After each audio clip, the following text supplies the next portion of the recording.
tiada ternilai, salib budiman,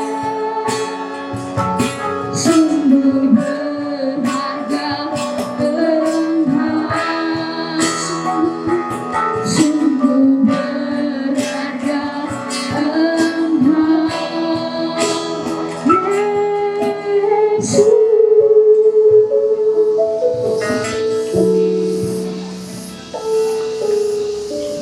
Mari kita berdoa. Terima kasih ya Tuhan untuk ibadah PMK Telkom University hari ini Tuhan. Biarlah ini menyenangkan hati Tuhan. Kami mau mendengarkan firman-Mu, hadirlah Tuhan, berkati kami, berkati hamba-Mu, berkati firman-Mu. Dalam Kristus Yesus Tuhan kami berdoa. Amin. Firman Tuhan dari Yakobus 1 ayat 12. Yakobus 1 ayat 12. Dengan tema minggu ini buah dari ketekunan. Ya, kita sama-sama membaca. Udah? 1, 2, 3. Berbahagialah orang yang bertahan dalam pencobaan, sebab apabila ia sudah tahan uji, ia akan menerima mahkota kehidupan yang dijanjikan Allah kepada barang siapa yang mengasihi Dia. Demikian firman Tuhan. Berbahagialah orang yang mendengar firman Tuhan. Sulit, semakin hari semakin sulit. Ya. Nah, perlu dipahami. Pertama definisi, ya, definisi. Apa itu ketekunan? Mengapa ketekunan itu penting? Ya, saya ada waktu berapa? Soalnya saya 43, ya. Cuma ada satu slide. Cuma slide-nya kalau bisa ditampilkan kalau kelihatan, ya. Saya sebetulnya kalau untuk 40-an menit, saya tidak suka pakai slide. Tapi kalau dibilang nggak pakai slide, nanti nggak ada persiapannya. Tidak, saya merenungkan ini cukup dalam, ya. Jadi tidak kelihatan, nggak apa-apa, ya, nggak apa-apa. Tapi yang pasti untuk ini, pertama kita harus memahami dulu apa definisi yang saya renungkan terkait dengan ketekunan. Ketekunan adalah tindakan investasi. Ketekunan adalah tindakan investasi memungkinkan manusia unggul dan berkarakter. Ya. Ini direnungkan karena ini hasil perenungan saya, ya, dari beberapa hari ini. Apa sih ketekunan itu? Ketekunan adalah investasi. Investasi. Jadi tindakan investasi, tindakan itu tindakan berarti berbuat, ya. Karena tekun dan sabar menanti. Kita tekun berdoa, sabar menanti, salah satu tindakan. Tapi ada tindakan yang penting ini, investasi. Untuk ini saya harus membaca 3 buku dalam slide ini, ya. Silakan di search bukunya, ya. 3 buku. Yang pertama, buku yang menjawab. Jadi kalau kita mau menjawab fenomena zaman now, kita harus baca pemikir besar, filosof 101 abad atau bahkan 2 abad sebelum ini, pemikir besarnya, ya. Kita harus baca itu supaya bisa menjawab fenomena zaman now. Itu sudah dikonstruksi, sudah dirumuskan, sudah diprediksi, ya. Itu mungkin bahasa Alkitabnya disebut suara profetik, ya, suara kenabian. Mereka sudah merumuskan, mengkonstruksi, ya. Yang pertama, bukunya Either Or, Soren Kierkegaard. Ya, tapi sebelumnya, di atasnya itu 200 tahun sebelumnya ada yang namanya George Wilhelm Friedrich Hegel, populer Hegel. Ya, sudah diterjemahkan di bahasa Indonesia, fenomena roh. Ya, fenomena roh. Nanti ada 3 perjalanan roh itu dalam buku itu, ya. Roh individu, roh universal, roh absolut. Ya, ini ada 3 stage, 3 tahap. Itu 200 tahun lalu. Hegel. Kemudian 100 tahun lalu 1843, ya. 1843 dikenal sebagai Bapak Eksistensial, Soren Kierkegaard. Soren Kierkegaard, silakan Either Or, ya, karena ini kan orang kampus. Either Or, ini atau itu, ya. Dilema kita memilih, ya. Dilema memilih, termasuk memilih istri. Dia pada buku itu ya memilih sampai dia harus memutus tunangannya, sampai dia akhirnya tidak menikah. Dia tidak kerja, dan fenomena ini sekarang cukup banyak. Either Or, Soren Kierkegaard. Either Or, Soren Kierkegaard. Nah, 3 tahapan itu, itulah konstruksi besar di sini, yaitu estetis, etis, religius. Ya. Kemudian satu buku lagi, ya, tapi filosofi Jepang, ya, Ikigai, alasan kita untuk hidup. Ikigai, ya, Ikigai. Saya dari 4 lingkaran dia saya bikin 3, yaitu apa? Kesenangan, ya, kesenangan, kemudian skill, kemudian yang ketiga itu saya sebut kerja dibayar. Jadi tahapan ini adalah tahapan perjalanan mengapa kita harus tekun untuk mencapai puncak tadi. Ya. Saya mulai dari bawah dulu. Lapis tahap yang yang dituliskan oleh Soren Kierkegaard itu lapis estetik. Orang-orang di estetik ini, ya, orang-orang di estetik ini mengejar kesenangan. Estetik mengejar kesenangan. Ya. Nah, akibatnya apa? Kesenangan dan hobi. Ketika kita tidak lompat ke tahap berikutnya, nggak lompat, nggak naik kelas ke etis, bahasa dia, ya, bahasa Hegel, roh individu itu kuat di situ, roh individu kita. Dan era sekarang kehendak bebas itu, ya, kehendak bebas itu tinggi. Kita bebas memilih ini atau itu, ya, mau milih apapun. Bahkan orang tua sendiri pun tidak mampu untuk membatasi bahwa pilihanmu salah.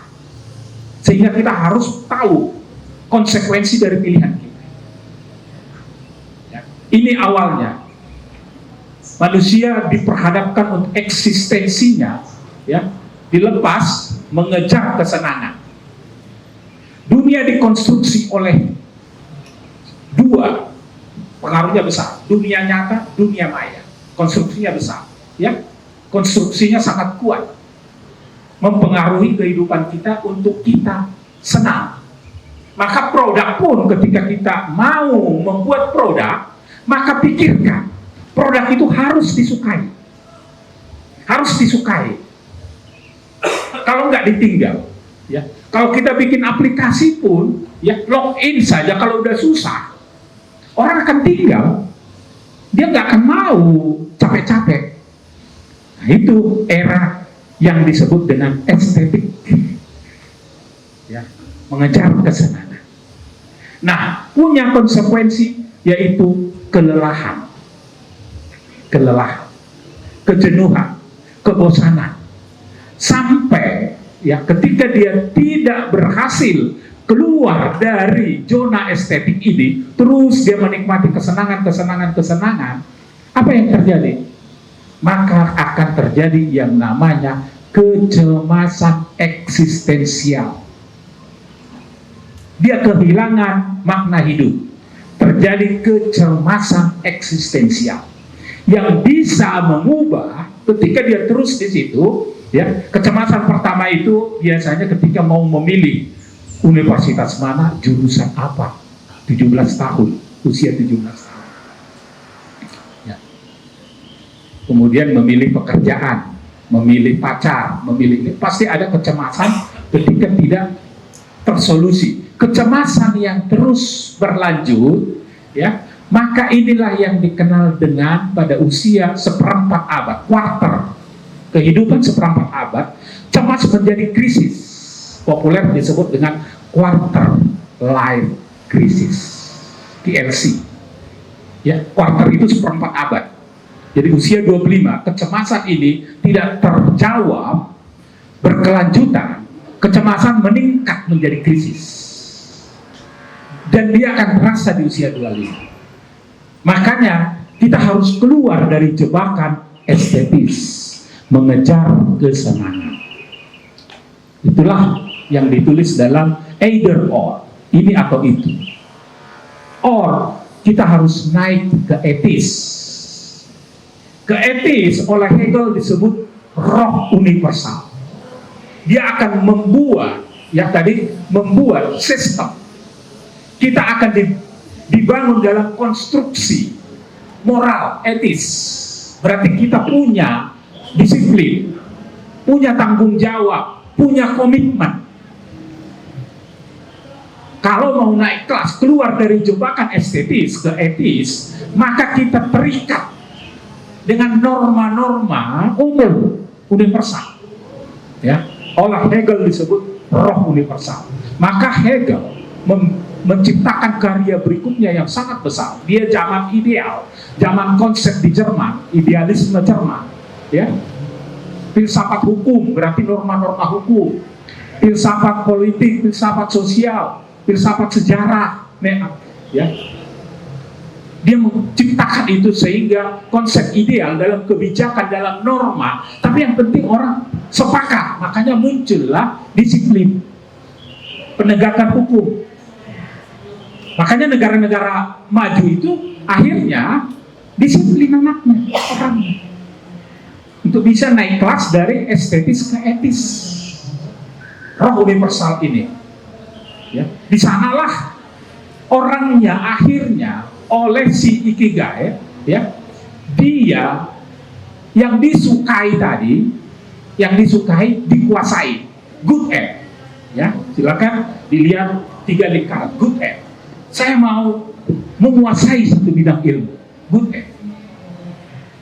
Artinya ketika kita mau naik kelas tekun kan, berarti harus ada ketekunan di situ. Makanya oleh kitab kita hari ini, ya, Yakobus, ya, Yakobus, pencobaan, ya, pencobaan. Dia ngomong apa? Pencobaan. Tahan terhadap pencobaan supaya tahan uji. Jadi saya bikin itu 3 pencobaan menghasilkan tahan uji menghasilkan mahkota kehidupan. Jadi level 1-nya pencobaan. Yesus pun ngomong dalam doa yang diajarkan, jauhkanlah aku dari pencobaan. Berarti pencobaan itu ada, bisa datang dari internal kita sendiri, komunitas kita sendiri. Kalau bicara level 2 universal, berarti level 2 itu udah ada kelompok, ya, udah kelompok, ada norma, ada kesepakatan, ada moral etis di sana. Ya, yang satu masih individu, ya. Skill dibangun di sana, talenta, bakat dan talenta dikembangkan di sana. Konstruksinya roh universal, ada kesepakatan bersama. Jadi kalau kita misalnya tim pelatih, penyanyinya mau mengembangkan talentanya, kalau kurang sempurna pasti diulang bukan dengan investasi tadi, aset. Lawannya aset, liabilitas. Ya, orang ekonomi tahu, ya. Kalau liabilitas, beban. Kalau kita melakukan itu terbebani, berarti kita kembali ketekunan adalah tindakan investasi atau aset. Berarti kalau dia masih beban, berarti bukan investasi. Kalau pelayanan itu jadi beban, bukan investasi. Karena tadi ketekunan definisinya, ya, ketekunan adalah tindakan investasi, aset, bukan liabilitas. Ini makanya definisi penting. Dan mengapa kita tekun? Karena pencobaan itu datang dari kita maupun datang dari luar. Tapi bagaimana kita tahan uji? Yakobus 1:12 mengatakan begitu. Kalau kita udah tahan uji berarti naik kelas. Kalau kita hanya bergumul dengan percobaan, kita berada di bawah. Artinya mentalitas kita tidak mentalitas yang menang terhadap pencobaan itu. Jadi naik kelaslah ke tahap etis, di mana melihat bahwa pencobaan itu adalah ucapan yang harus kita syukuri karena kita membuat kita naik kelas agar kita tahan uji, karena melihat semuanya tindakan ketekunan kita adalah aset investasi, bukan beban. Karena terkadang kalau kita beban, salah dikit nyanyinya, udahlah besok aja lah. Ketika dia melihat itu adalah untuk Tuhan, kerja adalah ibadah, naik berikutnya sudah menjadi gaya hidup religius, naik ya kerja ibadah, maka dia akan melihat apapun yang kamu perbuat, maka perbuatlah untuk, karena dia tidak lagi melihat itu sebagai beban, tapi dia lakukan. Mengapa banyak orang sulit untuk keluar dari zona kesenangan ini? Ini yang penting. Karena ya, ini kita bicara kitab nih. Ada hamahemi. Ya, hamahemi. Hamahemi hanya ada gaya hidup hanya hedonis, E-nya egois, hamahemi, M-nya materialis, I-nya individualis, hamahemi. Ya. Dan ini sudah dituliskan oleh Paulus ke jemaatnya yang digembalakan Timoteus di 2 Timoteus 3 ayat 1 dan 2. Ya. Akhir-akhir ini kita akan ada yang nanti dirangkum gaya hidup hedonis, mengejar kesenangan. Egois, ya, hanya melihat kepentingannya sendiri, tidak lagi naik kelas. Kalau kita sudah naik kelas, kita ada sesama di situ, ya, naik kelas universal, berarti kita sudah tidak lagi hanya melihat kepentingan kita, juga kepentingan sesama. Materialis, ini ada gunanya nggak buat saya, bermanfaat nggak buat saya, ya, karena apa? Pragmatisme itu menguat, individualisme itu menguat saat ini, ya. Eksistensi itu dia eksis ketika tervalidasi dari eksternal. Ya, ini zamannya. Roh zaman ini memaksa kita, bahasa saya hamahemi, mengikat kaki kita sehingga kita tidak memiliki lompatan iman. Oleh Soren Kierkegaard disebut leap of faith. Ke religius tadi, ya, butuh fondasi yang kuat dengan agar melompat dengan iman. Itulah fase ketiga oleh Soren Kierkegaard disebut leap of faith. Ya, coba kalau kita melompat dari kesenangan langsung ke tahap ketiga, religius, apa yang terjadi ketika dia tidak punya skill, no skill? Maksudnya itu kan meloncat bukan berarti meloncat langsung. Kalau meloncat langsung berarti dia kerja bukan dibayar, tapi kerja terpaksa karena untuk hidup. Biarlah orang yang hidup, yang bekerja, yang makan. Ya memang Tuhan maunya begitu. Tapi kerja kita oleh Ikigai disebut, ya biarlah apa yang skill yang kamu kuasain dibutuhkan oleh dunia, dan dibayar. Saya rangkum itu kerja dibayar. Nah, kerja dibayar. Itulah tujuan kita. Kenapa kita tekun? Religius, tahap ketiga. Kerja dibayar. Tapi untuk kerja dibayar, bangun skill.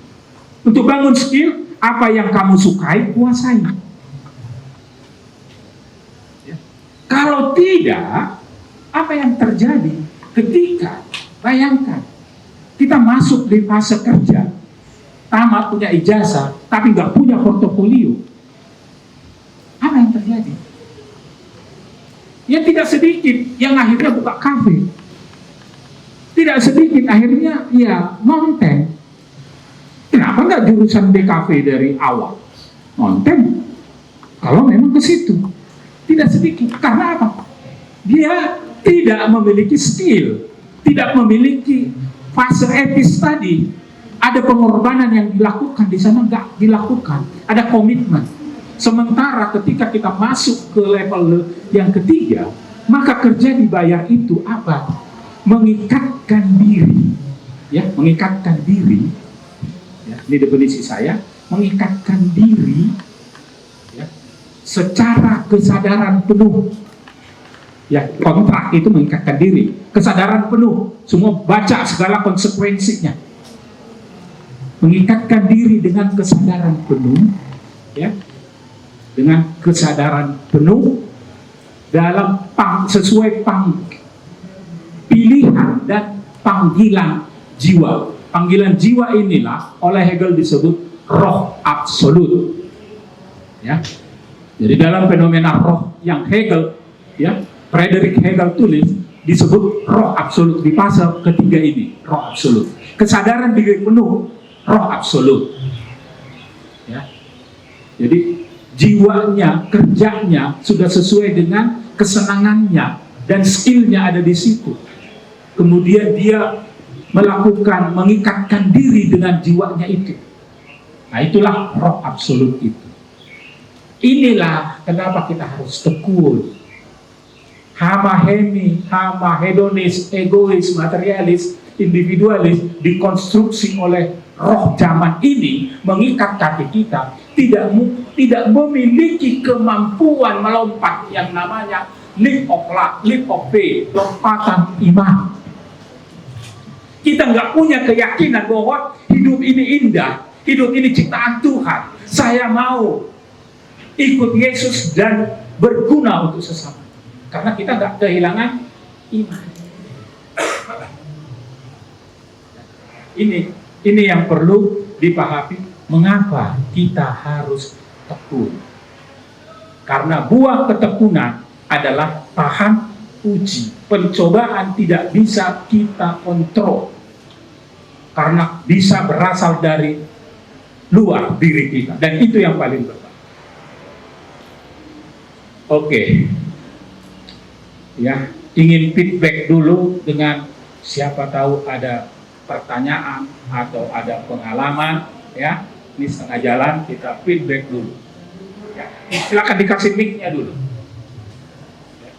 Ini real kasus.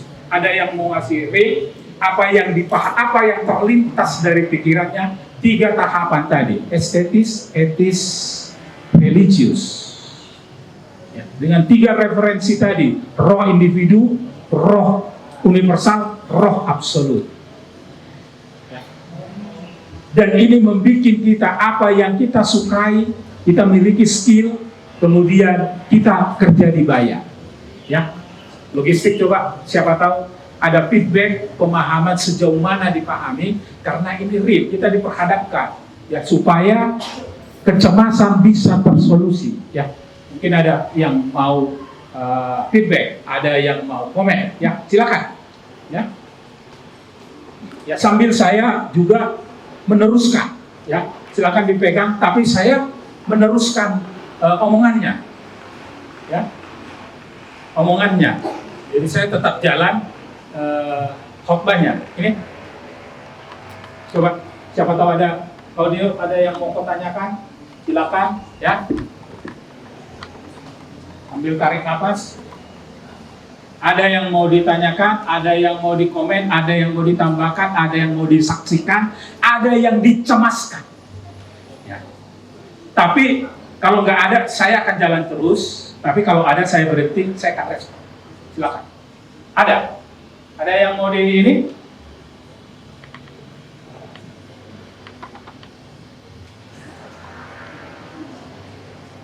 Oke. Nah, sambil jalan ya, jadi maksud saya akan jalan, tapi silakan diselah untuk iteratifnya. Ya. Karena dengan cara begitulah saya bisa pastikan apa sih sebetulnya permasalahanmu, kenapa kamu gak tekun.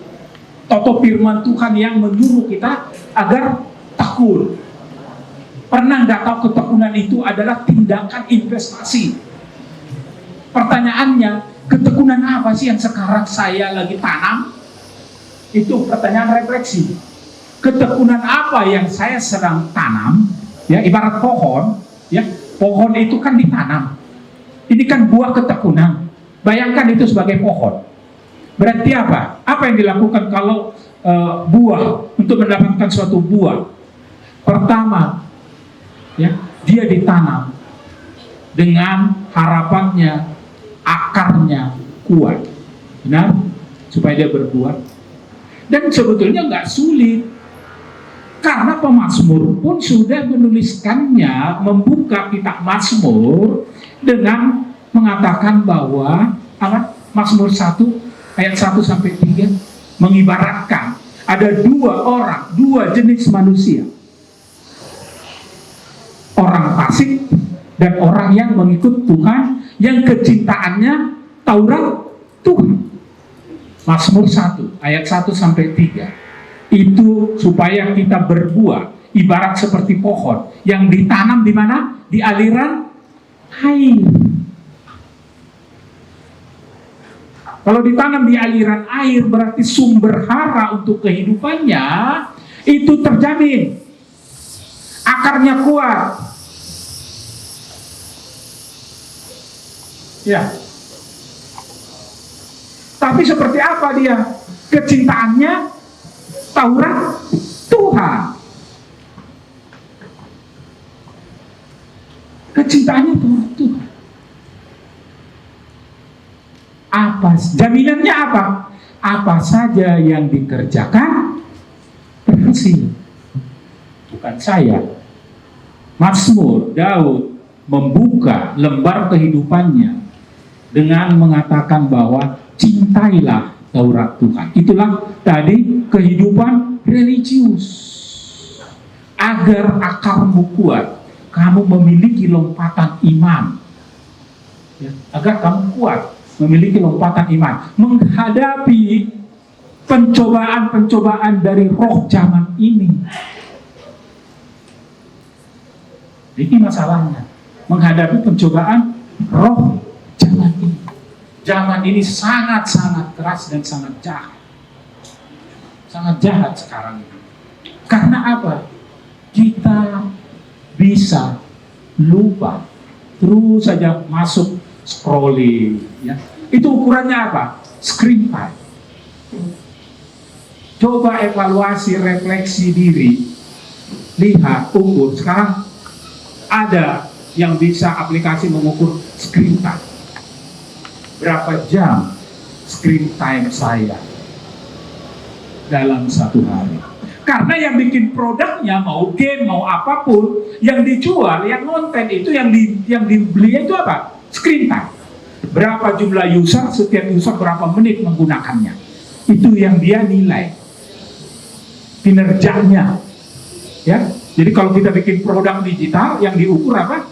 Berapa usernya, setiap user menggunakan berapa menit. Maka dia harus disukai, nggak langsung loncat. Ya bikin game juga begitu. Pertanyaannya, apakah kita bagian dari konsumen atau produsen? Karena kita harus selamatkan umat Tuhan, selamatkan generasi ini dari screen time yang tidak produktif, bahkan destruktif. Ini observasi fenomena yang saya teliti. Screen time-nya meningkat terus, sekarang udah posisi 7-8 jam, ya, 7-8 jam per hari, sama dengan kerja 7-8 jam per hari. Pertanyaannya, kalau dia investasi tindakan kita, ya screen time itu tindakan, apakah itu menghasilkan buah atau kehancuran? Yang jawab masing-masing. Apakah aktivitas saya ini menjawab portofolio saya, yang bisa saya katakan saya menguasai ini, atau bukan? Kalau kerja dibayar, dia punya skill, dia bisa bikin portofolionya, bisa lempar ke LinkedIn, ya, bisa lempar ke LinkedIn, dia bisa bilang saya menguasai ini. Orang lain akan lihat, oke, saya coba dulu. Itu yang namanya kerja itu. Kalau kerja terpaksa, ya karena tuntutan hidup, dia kerjanya terpaksa. Ya ujung-ujungnya tidak sedikit yang aspal. Saya tidak mengecilkan profesi Grab Gojek juga. Ya. Terus terang anak saya pertama juga saya ragu. Nah, pertama saya dari akuntan Maranatha, saya ragu. Dia bisa kerja nggak? Ya. Akhirnya apa? Saya beliin mobil, saya suruh dia nge-Grab. Ya, mudah-mudahan nanti rekamannya dia dengar. Karena selalu sekarang dia kerja di Telkom di Makassar, tapi berproses ya. Jadi nge-Grab dulu. Saya beli mobil, ya, mobilnya dibawa sekarang ke Makassar, tapi dia udah nyambi aja. Artinya kalau memang tuntutan ijazah, dan itu saya buktikan ke anak kedua saya, mudah-mudahan dia dengar. Nanti kan saya rekam, saya upload. Ya. Terus gimana? Wah, saya nggak suka matematika, saya nggak suka walaupun IPA, saya sukanya musik. Ya. Udah, sekolah musik. Ah, ini karena nggak ada yang nanya, ya ini jadi kesaksian. Kamu mau sekolah musik? Ya sudah, kemana? Ke Jogja. Sekolah musik terbaik itu di Jogja, karena katanya isi. Ya. Bikin portofolio dari kelas 4 SD sampai SMA itu latihan drum setiap minggu, namanya David Gamaliel, ya. Setiap minggu pelayanan, ya. Tamat dari Bandung, pelayanan di gereja setiap minggu nih. Tapi akhirnya apa? Besok mau ke Jogja, portofolio udah dikirim, bertanya, saya itu kalau sudah tamat nanti jadi apa? Ini juga pertanyaan harus dipikirkan. Kalau sudah tamat jadi apa? Wah, kan kamu lebih tahu.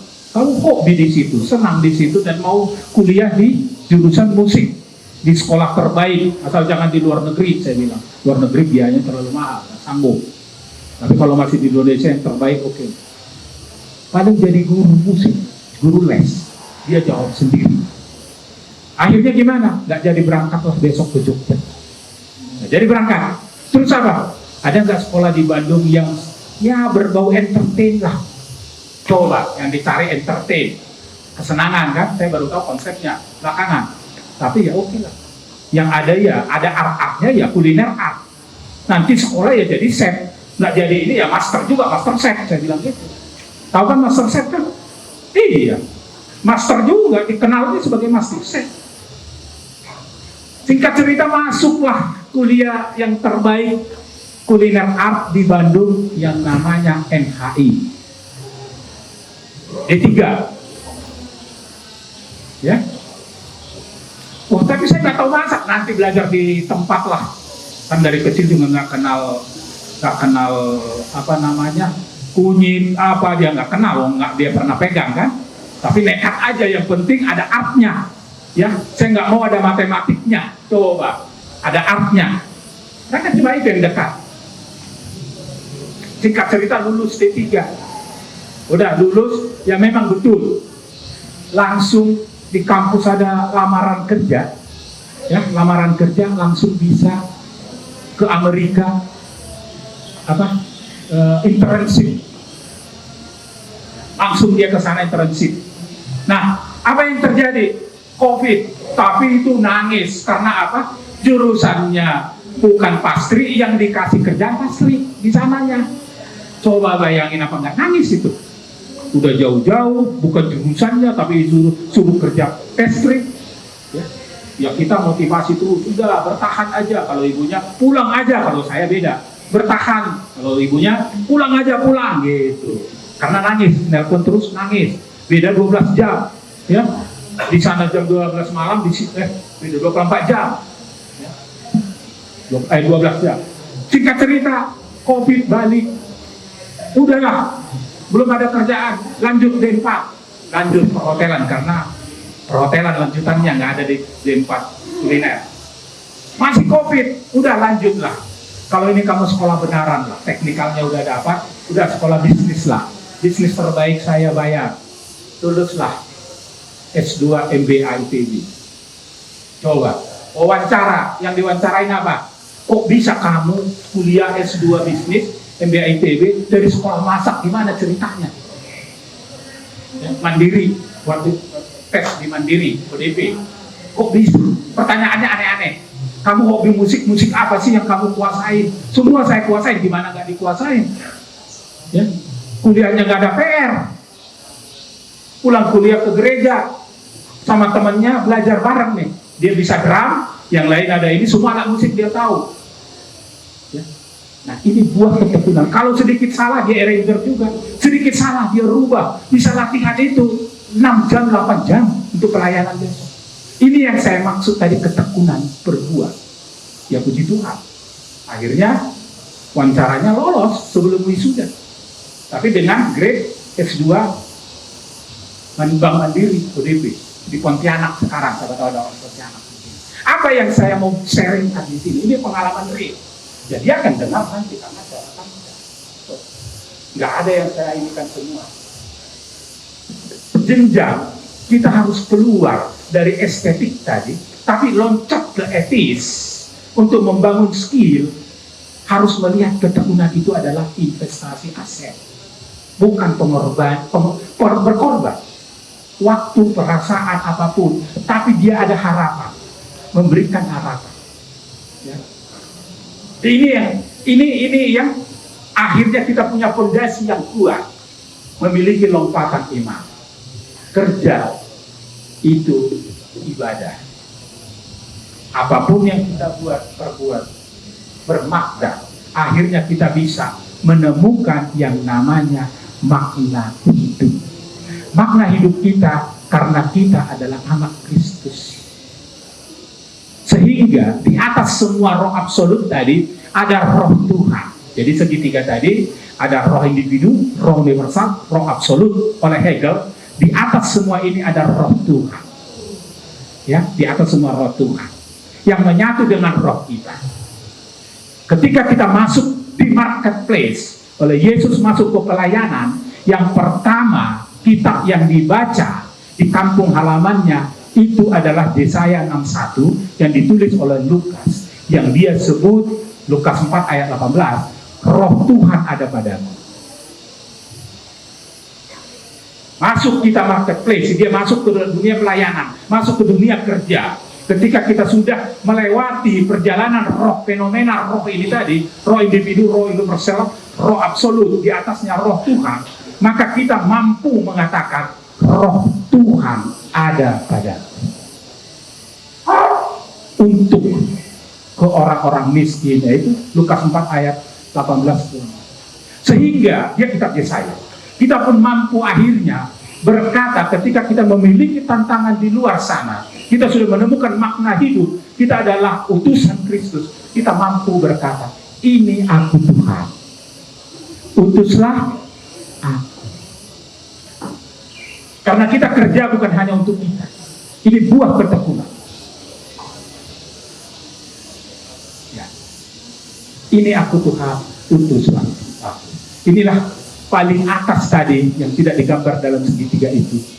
Ya, kita mampu berkata karena kita punya fondasi yang kuat. Ya, leap of faith akan mampu nanti berkata, roh Tuhan ada padaku.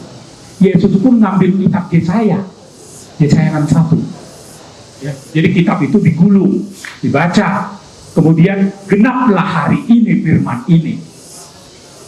Jadi dia berkhotbah, diambil kitabnya, dibaca, ya, maka dia memulai ibarat kita lulus masuk ke dunia kerja.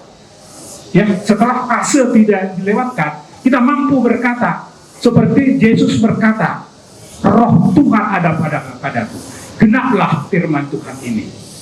Ya, kita ditempatkan kemana-mana, utuslah. Inilah kenapa saya lebih suka tempat sebetulnya ini. Kita berkumpul. Kita tidak cari banyak orang. Kita mencari orang yang tidak beribadah. Saya selaku pembina saya katakan begitu. Ada 3.000 jiwa di sini.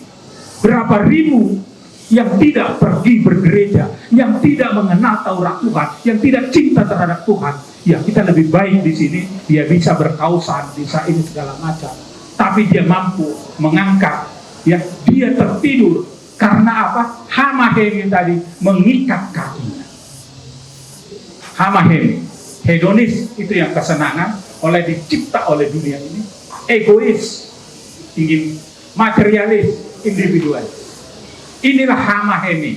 Ya, saya tidak tahu kalau kita coba baca hamahemi ini dari ini yang membunuh kita sekarang. Dari coba siapa yang sudah ketemu dibaca dari 2 Timotius 3 ayat 1 dan 2. Ya, coba silakan dibaca. Jadi saya rangkum itu, ya, saya tulis juga di buku itu, saya ada bukunya. Ya, silakan. Inilah hamahemi yang kita harus lawan ini, supaya bisa kita loncat ke level berikutnya, etis dan religius. Silakan. Iya. Pakai ini bisa. Oke. 2 Timotius 3 ayat 1-2. Keadaan manusia pada akhir zaman.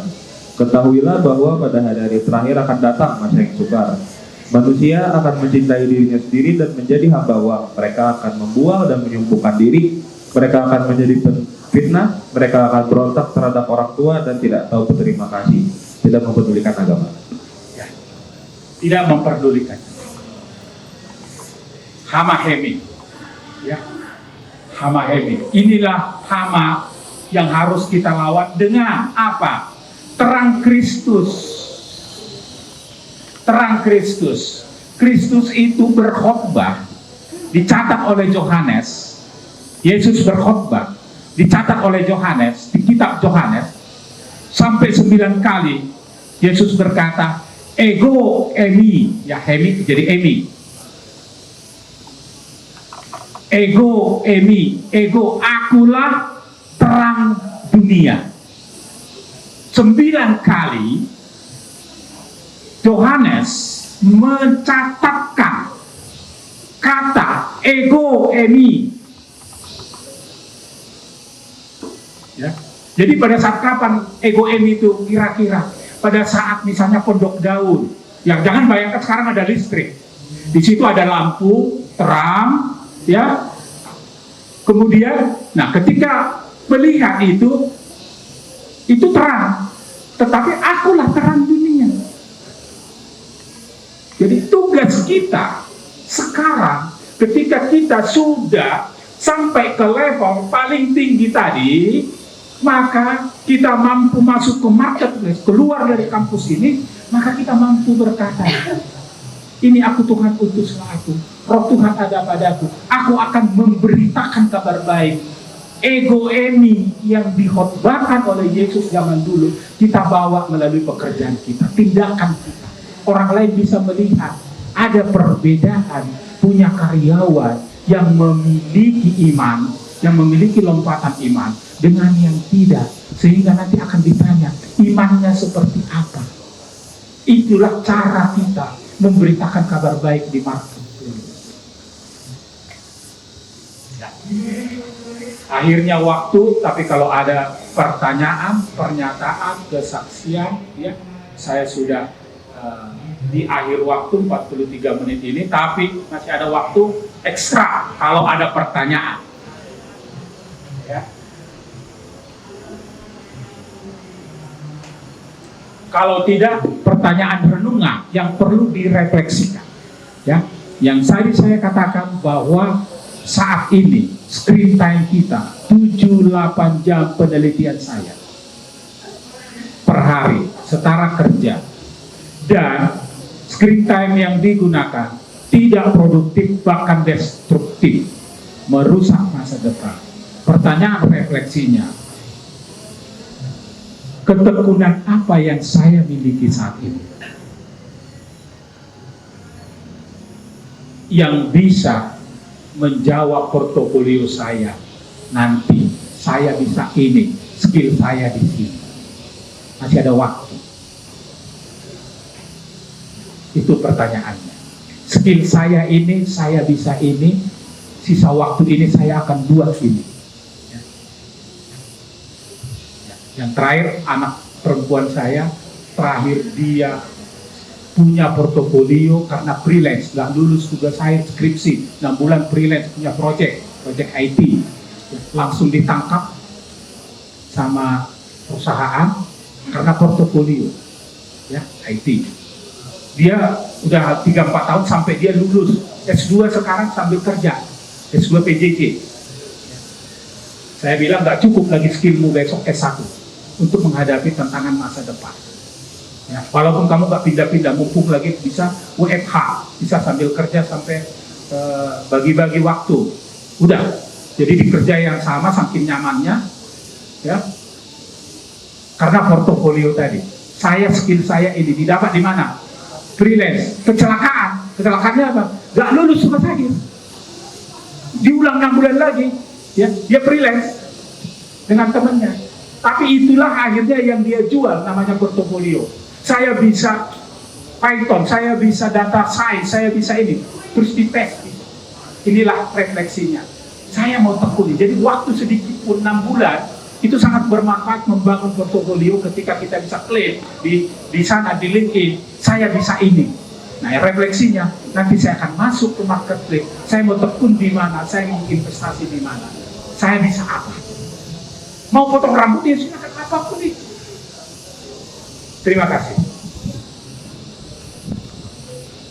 Ya, oke, mari kita berdoa.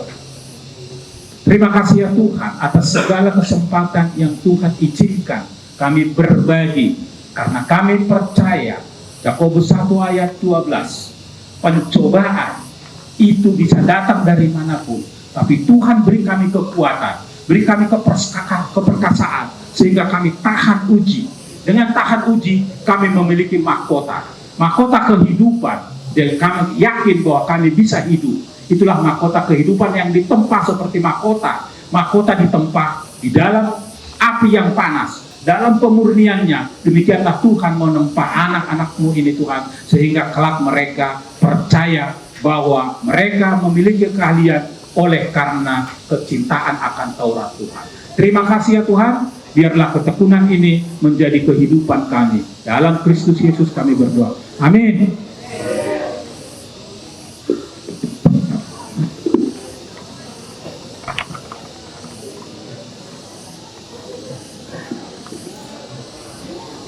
Terima kasih untuk Pak Gaspar atas firman Tuhan yang disampaikan. Nanti kita akan memberikan persembahan. Untuk QR-nya itu akan ditampilkan dan ada di grup PMK. Kita angkat lagu pujian Betapa Hebat.